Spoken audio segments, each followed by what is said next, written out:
Queridos irmãos, com muita alegria eu quero cumprimentar a todos com a paz do Senhor.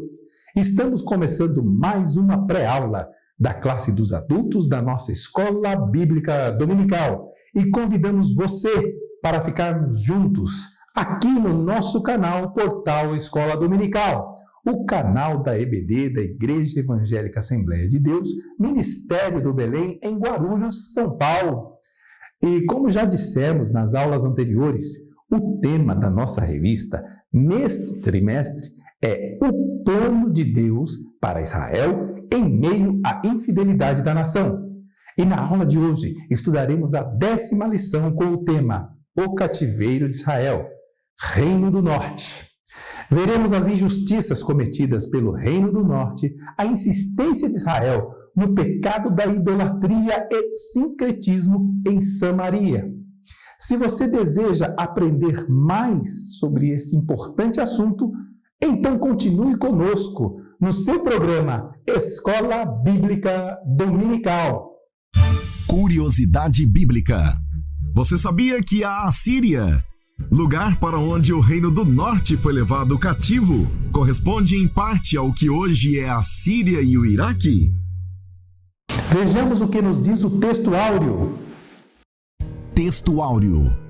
Vinde e tornemos para o Senhor, porque ele despedaçou e nos sarará, fez a ferida e a ligará. Oséias capítulo 6, versículo 1.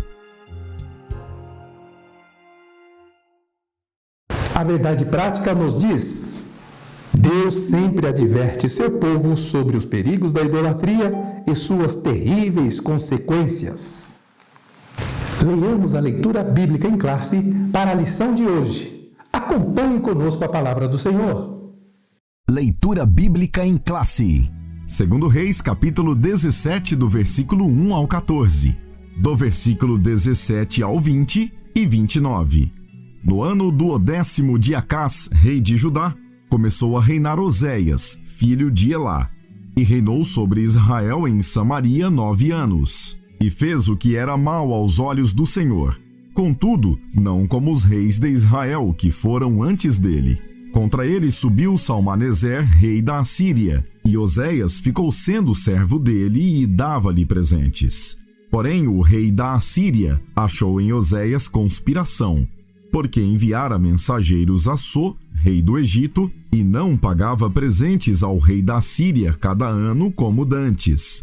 Então o rei da Síria o encerrou e aprisionou na casa do cárcere, porque o rei da Assíria subiu por toda a terra e veio até Samaria e a cercou 3 anos. No ano 9º de Oséias, o rei da Síria tomou a Samaria e a transportou a Israel para a Assíria, e fê-los habitar em Ala e em Abor, junto ao rio Gozã e nas cidades dos Medos. E sucedeu assim por os filhos de Israel pecarem contra o Senhor seu Deus, que os fizera subir da terra do Egito de debaixo da mão de Faraó, rei do Egito, e temeram a outros deuses. E andaram nos estatutos das nações que o Senhor lançara fora de diante dos filhos de Israel, e nos costumes dos reis de Israel. E os filhos de Israel fizeram secretamente coisas que não eram retas contra o Senhor seu Deus, e edificaram altos em todas as suas cidades, desde a torre dos atalaias até a cidade forte, e levantaram estátuas e imagens do bosque em todos os altos outeiros e debaixo de todas as árvores verdes, e queimaram ali incenso em todos os altos que o Senhor transportara de diante deles, e fizeram coisas ruins para provocarem a ira ao Senhor, e serviram os ídolos dos quais o Senhor lhes dissera: não farás estas coisas, não farás estas coisas. E o Senhor protestou a Israel e a Judá, pelo ministério de todos os profetas e de todos os videntes, dizendo: convertei-vos de vossos maus caminhos, e guardais os meus mandamentos e os meus estatutos, conforme toda a lei que ordenei a vossos pais, e que eu vos enviei pelo ministério de meus servos os profetas. Porém, não deram ouvidos, antes endureceram a sua cerviz, como a cerviz de seus pais, que não creram no Senhor, seu Deus. Também fizeram passar pelo fogo a seus filhos e suas filhas, e deram-se a adivinhações, e criam em agouros, e venderam-se para fazer o que era mal aos olhos do Senhor, para o provocarem a ira. Pelo que o Senhor muito se indignou contra Israel, e os tirou de diante da sua face. Nada mais ficou, senão a tribo de Judá. Até Judá não guardou os mandamentos do Senhor, seu Deus. Antes, andaram nos estatutos que Israel fizera, pelo que o Senhor rejeitou toda a semente de Israel, e os oprimiu, e os deu nas mãos dos despojadores, até que os tirou de diante da sua presença. Porém, cada nação fez os seus deuses, e os puseram nas casas dos altos que os samaritanos fizeram, cada nação nas suas cidades, nas quais habitavam. Muito bem, conforme já dissemos nesse trimestre, estamos estudando o plano de Deus para Israel em meio à infidelidade da nação. E a introdução da nossa lição nos diz que o cativeiro de Israel ocorreu durante o reinado do rei Oséias. Nessa época, a Assíria começava a crescer e se tornar um grandioso império, controlando várias nações, inclusive Israel. Durante os últimos 30 anos de Israel, o país foi acometido de muitas tragédias, injustiças e assassinatos, em razão de desprezarem e desobedecerem aos mandamentos de Deus. A nação israelita entrou em decadência política, econômica e religiosa. Pois bem, vamos passar agora a análise dos tópicos da lição de hoje. O comentarista, ele analisa Samaria é cercada pelo rei da Síria no tópico 1. Esse tópico é subdividido no primeiro tópico que diz Israel sob o reino de Jeroboão. 1.2 diz a traição do rei Oséias, a advertência dos profetas. E aí sim, tópico 2, os pecados do povo e sua queda. E tópico 3, os estrangeiros ocupam Samaria.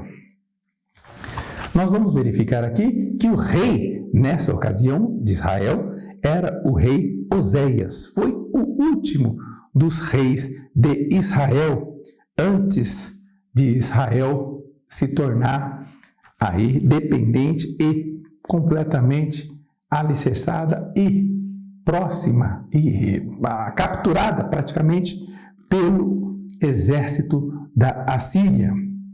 Israel, sob esse reinado ainda de Jeroboão II, nos lembra aqui o comentarista, experimentou uma certa prosperidade econômica, uma permissão de Deus para com uma nação que muitas vezes não se lembrou do seu Criador. Nós vamos verificar aqui a questão da traição do rei Oséias. Como se deu essa traição? O rei da Síria, ele descobriu que Oséias, que era seu vassalo, o traíra ao buscar apoio do Egito e interromper o pagamento dos tributos ao seu reino.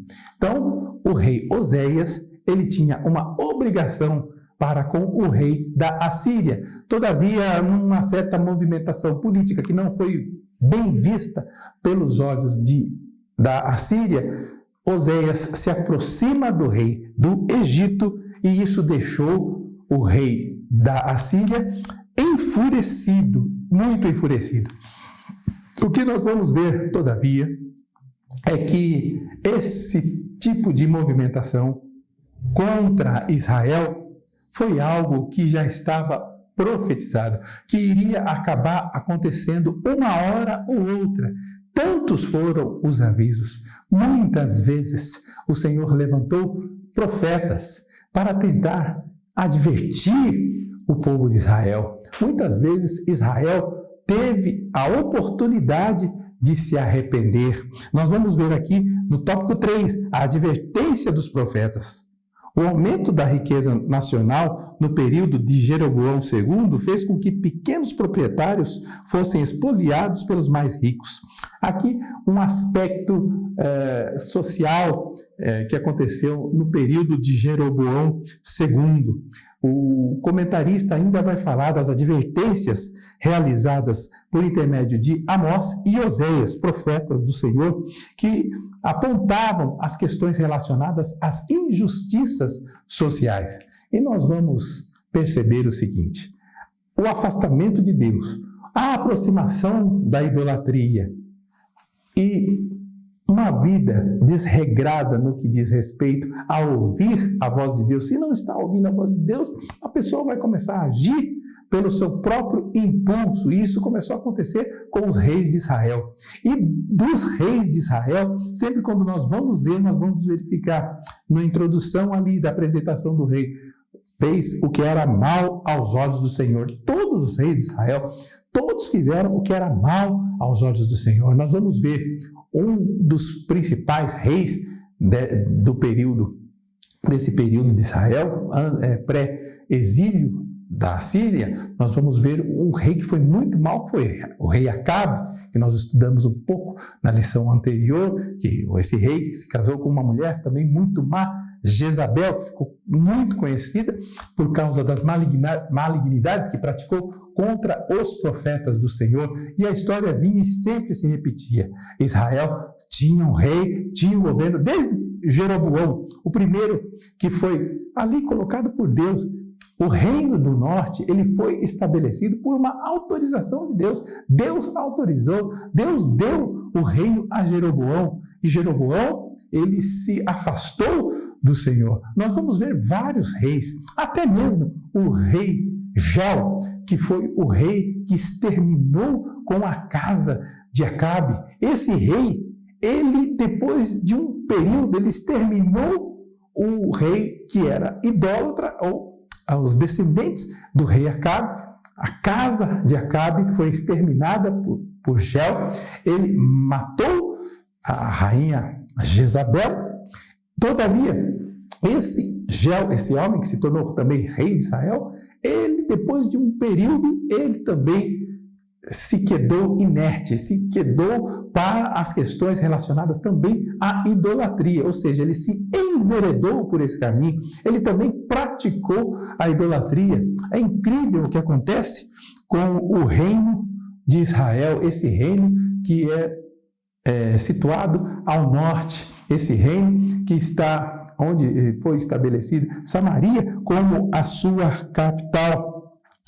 Ainda no tópico 3, nós vamos verificar o seguinte, que o Todo-Poderoso sempre abominou o sincretismo em Israel, em que o povo adorava os ídolos e ao mesmo tempo oferecia culto a Deus. O que é o sincretismo religioso? É a mistura de duas intenções, vamos dizer assim, de adoração religiosa. É como se fosse dizer uma mistura de duas religiões, a mistura da adoração ou da prestação de cultos para mais de um Deus, como se houvesse mais de um Deus. Ou seja, o sincretismo religioso, ele está atrelado a alguém que, ao mesmo tempo, vamos dar aqui um pequeno exemplo, é como se uma pessoa fosse de uma igreja evangélica e, ao mesmo tempo, tivesse ali também participado, ou estivesse ali na iminência, ou com o costume de estar sempre participando de um culto de outra linha religiosa, católica ou espiritualista. Imagine uma pessoa que é católico e, ao mesmo tempo, espírita, ele está ali dentro de um aspecto de sincretismo religioso. Alguém que é evangélico durante a semana ou durante o fim de semana e durante o meio de semana ele está no budismo. Imagine essa hipótese um tanto quanto diferenciada demais. Eu estou fazendo isso de propósito só para analisarmos que não existiria uma compatibilidade. Todavia, em Israel, isso acabou se tornando normal, porque não há como se falar de Israel e também se falar do Deus, aliás, não há como se falar do Deus de Israel e de Baal. Não existe associação entre um e outro. Por quê? Elias já havia falado lá no monte, quando antes de oferecer o sacrifício e o Senhor derramar fogo do céu, ele falou para o povo: vocês necessitam escolher se Deus, se Yahvé é Deus, o adore. Se Baal for Deus, adorem a Baal. Mas Deus ali respondeu o profeta Elias com fogo e provou, não só uma vez, Deus provava que amava Israel, Deus sustentou a sua palavra para com Israel diversas vezes, muitas oportunidades, levantou profetas, mas Israel não dava ouvido ao Todo-Poderoso. O que acontecia com Israel? O que assolava, o que perturbava Israel? Nós vamos ver aqui no tópico 2, os pecados do povo e sua queda, o terrível pecado da idolatria. E eu acredito que é interessante nós nos atermos a essa questão da idolatria. Por quê? A idolatria cometida naquela época, no tempo do Antigo Testamento, no tempo de Israel, do Reino do Norte ainda, daqueles reis que praticavam obras más diante de Deus, era uma idolatria um tanto quanto rudimentar, mas ela era intensa. Existia ali imagens, postes, ídolos. Esse tipo de idolatria, ele perseguiu o povo do Reino do Norte e também o Israel, ou Israel do Reino do Sul, Judá e Benjamim. O povo de Israel, que era uma nação só, ele começou a ver na idolatria algum tipo de interesse. E isso desde a época de Salomão, quando o reino ainda de Israel estava unificado. Jeroboão, que ele recebe o Reino do Norte das mãos do próprio Deus, por causa do pecado de Salomão, de idolatria, Jeroboão, ele recebe o reino, é constituído por Deus e cai no pecado da idolatria. Nós vimos aí, durante o decorrer dos nossos estudos, vários reis trilhando o caminho da idolatria. E por que isso acontece? Por que alguém se submete a estar atrelado a esse pecado da idolatria? Nós vamos ver aqui um profeta, e eu abro aspas aqui, eu abro aqui um parênteses para fazer a citação de um profeta que viveu no exílio, mas esse profeta ele estava alinhado ou pertenceu ao Reino do Sul, e ele profetizava às margens do rio Quebar. O seu nome era Ezequiel, e Ezequiel capítulo 14, versículo 3, nós vamos verificar Deus falando com Ezequiel, dizendo assim: filho do homem, esses homens levantaram o seu ídolo nos seus corações, e o tropeço da sua maldade puseram diante de mim, diante da sua face. Devo eu ser, de alguma forma, interrogado por eles? Então nós vamos ver o seguinte: onde que nasce a idolatria? A idolatria nasce de uma vontade, a idolatria ela nasce dessa vontade de querer se aproximar de objetos inanimados. Onde que nasce isso? Por que disso? Nós vamos verificar que a idolatria ela nasce no coração do homem. Existe um aspecto relacionado à idolatria muito forte, porque não é a vontade simplesmente de se afastar do Deus verdadeiro. O homem parece que ele, no seu coração, ele cria um Deus imaginário, ilusório, mas que de alguma forma acaba satisfazendo os seus interesses. Diz a Bíblia lá no começo de Gênesis que Deus criou o homem à sua imagem e semelhança. E a idolatria, ela inverte um pouco essa afirmação bíblica, porque mostra o homem criando um Deus à sua imagem, praticamente a sua imagem e semelhança. Só que um Deus que não ouve, que não fala, um Deus que não traz ao homem nenhum tipo de benefício ou nenhum tipo de comunicação. E por que o homem, mesmo diante dessa situação, ele mergulha no pecado da idolatria? Porque o ídolo produz ao homem uma certa satisfação, a satisfação de conceder ao homem aquilo que ele ilusoriamente quer. O ídolo, ele não é um Deus, ele é um objeto inanimado que vai corresponder à expectativa dos desejos do homem. O ídolo é incapaz de trazer ao homem algum tipo de correção. Ou seja, o homem que tem um ídolo no coração, ele constrói uma imagem de algo que nunca vai fazer com que ele seja advertido por aquele ídolo. Por quê? Porque aquele ídolo não fala, aquele ídolo simplesmente serve de suporte para um coração que está distante de receber uma orientação séria, uma orientação verdadeira, uma orientação que pode mudar a vida da pessoa, do homem. O ídolo ele serve só para isso, para satisfazer um ideal imaginário do homem. E como é que nasce essa questão da idolatria? Essa questão da idolatria ela pode nascer em diversos aspectos. Ela pode nascer no aspecto religioso, ela pode nascer no aspecto político, no aspecto esportivo. Nós vamos ver em estádios esportivos, muitas vezes, os estádios sendo comparados com templos. E, às vezes, idolatrias em relação a atletas. Muitas vezes, pessoas idolatrando atletas numa altura ou de uma forma que o atleta nem conseguiria corresponder àquilo tudo que é atribuído a ele. Mas a idolatria, ela é cega, ela atribui ao homem isso. Nós vamos ver na questão política muita idolatria também. Muitas pessoas falam assim, olha, não podemos discutir política, religião e esporte não pode se discutir. Por que não pode se discutir? Porque exatamente nesses 3 pontos da vida, da sociedade, nós vamos ver construção de ídolos.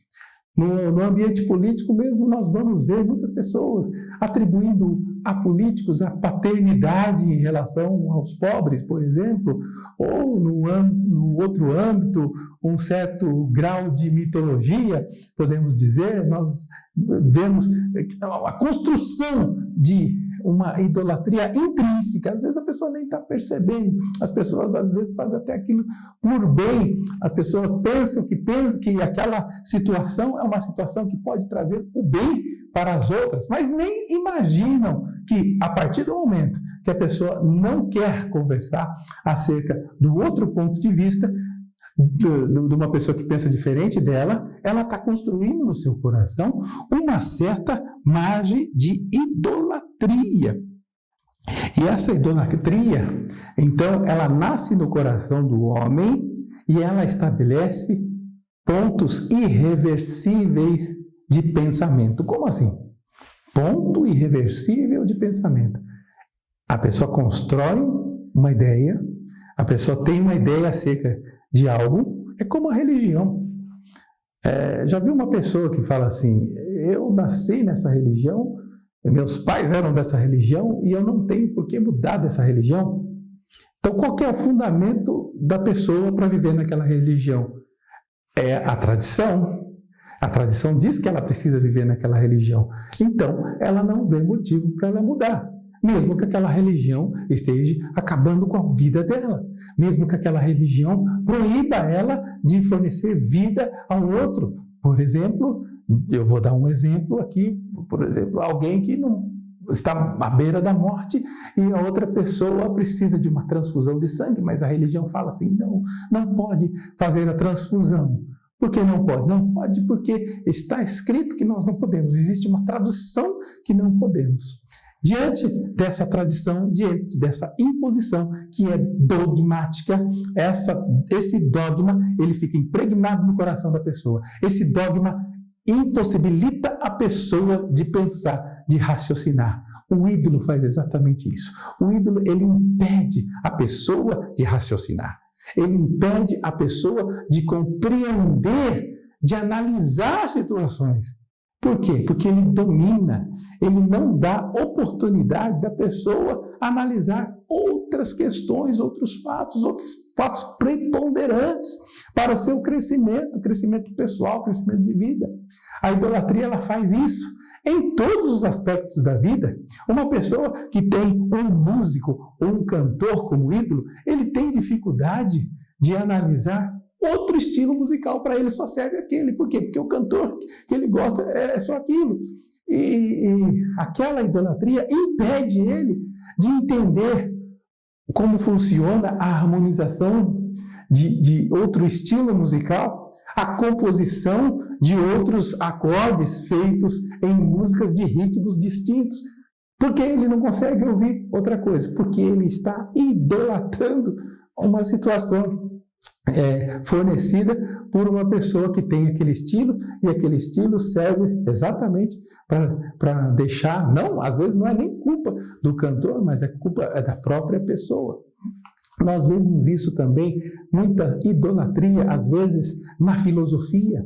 A filosofia, eu estou trazendo para o período que nós estamos vivendo essa questão da idolatria, porque falar de idolatria lá atrás, em Israel, quando as pessoas colocavam um poste ídolo ou Baal na sua frente e começavam a adorar a Baal, a adorar aqueles ídolos, nós olhamos para isso e até pensamos, poxa, é uma situação tanto quanto de cegueira espiritual, né? Porque eles colocam uma imagem na frente e começam a adorar aquela imagem. Mas a idolatria, ela se transpõe de geração para geração e de diversas formas. A geração nossa de hoje, ela tem outra perspectiva de vida, e os ídolos são ídolos modernos, né? Existem pessoas até que dizem, existem pessoas que fazem aí poemas dizendo que os nossos ídolos ainda são os mesmos, e de uma certa forma isso acaba acontecendo. Existia até pouco tempo atrás um programa na televisão que se chamava Ídolos. Nós estamos cercados de idolatria. Os homens, eles têm essa tendência de chegar e levar um tipo de adoração a alguém que não merece adoração, a uma pessoa indigna, a uma pessoa que não tem condições de fornecer nada a ela. E nós vamos ver que isso acontece na idolatria. Uma pessoa que idolatra uma imagem ou uma pessoa, essa idolatria nasceu no coração, essa pessoa atribui uma certa veneração ou mesmo adoração a um ente, a uma pessoa ou uma imagem. E uma pessoa, quando leva o seu coração a adorar uma imagem, ela está ferindo uma regra espiritual que diz que somente a Deus nós devemos adorar. Por isso, e muito bem, nós pudemos verificar aqui na lição uma menção de Jesus e os samaritanos. E Jesus teve uma conversa com uma mulher, e aquela mulher, ela fala para o Senhor Jesus, que pergunta ao Senhor Jesus onde deveria se adorar. Se era em Jerusalém ou se era em outro local, ela como samaritana, se era em Samaria, no monte, onde deveria se adorar. E Jesus falou para ela, olha, vai chegar um tempo que os verdadeiros adoradores adorarão ao Pai em espírito e em verdade. É uma adoração que nasce dentro do coração, é uma adoração que é feita em espírito e em verdade, verdadeira. Por quê? Porque não se vai adorar um ídolo, vai se adorar a Deus, aquele que nos fez, aquele que derramou, por intermédio de Jesus Cristo, que derramou a sua vida por nós. Somente uma pessoa despreendida das condições impostas pelo mundo para a adoração, do mercado da idolatria, só uma pessoa desprendida desse mercado de idolatria que consegue compreender a profundidade do discurso bíblico, a profundidade da palavra de Deus. Nós estamos vendo aqui, nesse trimestre inteiro, o plano de Deus para Israel em meio à infidelidade da nação.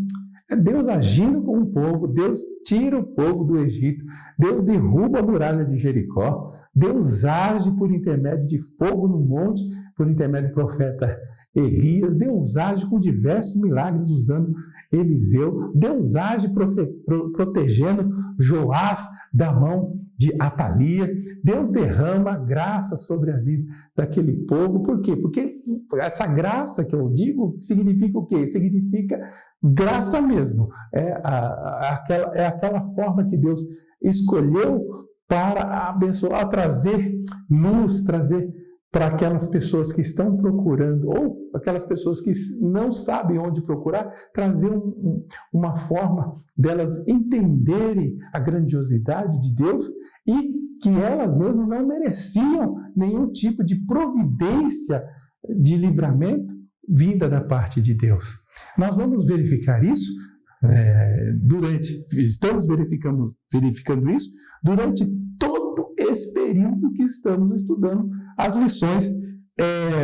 lições bíblicas desse trimestre.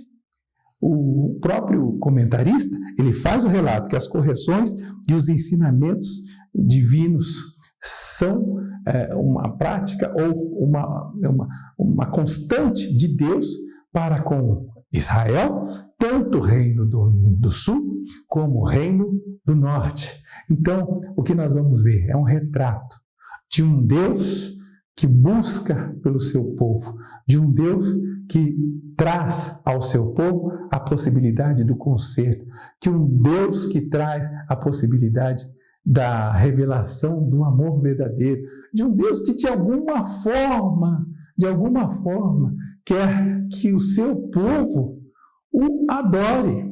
De alguma forma, Deus realizou milagres para esse povo, mas parece que os milagres que foram realizados não foram suficientemente assimilados pelo povo.